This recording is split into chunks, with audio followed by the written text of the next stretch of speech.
बिस्मिल्लाहिर्रहमानिर्रहीम। शुरू करता हूँ अल्लाह के पाक नाम से जो बहुत बड़ा मेहरबान नहायत रहने वाला है। दोस्तों, बहनों, भाइयों, बुजुर्गों, अस्सलाम वालेकुम वरहमतुल्लाहि वबरकातुहू। हम आपको हुज़ूर पाक सल्लल्लाहु अलैहि वसल्लम की सिलसिलावार हदीस मुबारका में खुशामदीद कहते हैं।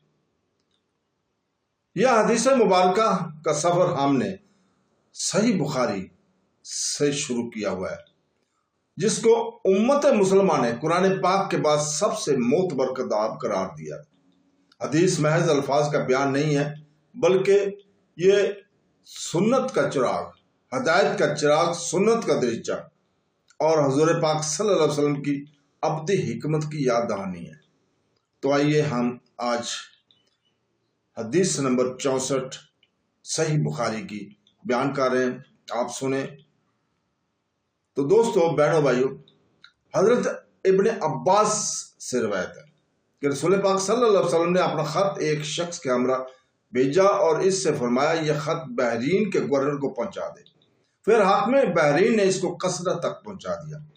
कसरा ने इसे पढ़कर चाक कर दिया। रावी इब्ने शहाब ने कहा, मेरा ख्याल है कि इब्ने मसीह ने कहा, इस वाक्य को सुनकर रसूल पाक सल्लल्लाहु अलैहि वसल्लम ने इनके लिए बद्दुआ की कि वो हर तरह रेजा रेजा कर दिए जाएं।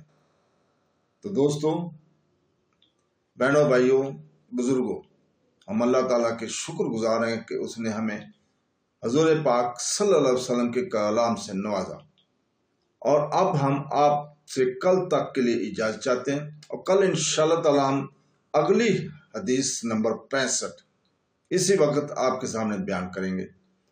अल्लाह ताला से दुआ करते हैं कि वो हमें हुज़ूर पाक सल्लल्लाहु अलैहि वसल्लम की हदीस मुबारका और कुरान पाक को पढ़ने, सुनने और समझने और उसके ऊपर अमल करने की तौफीक अता फरमाए।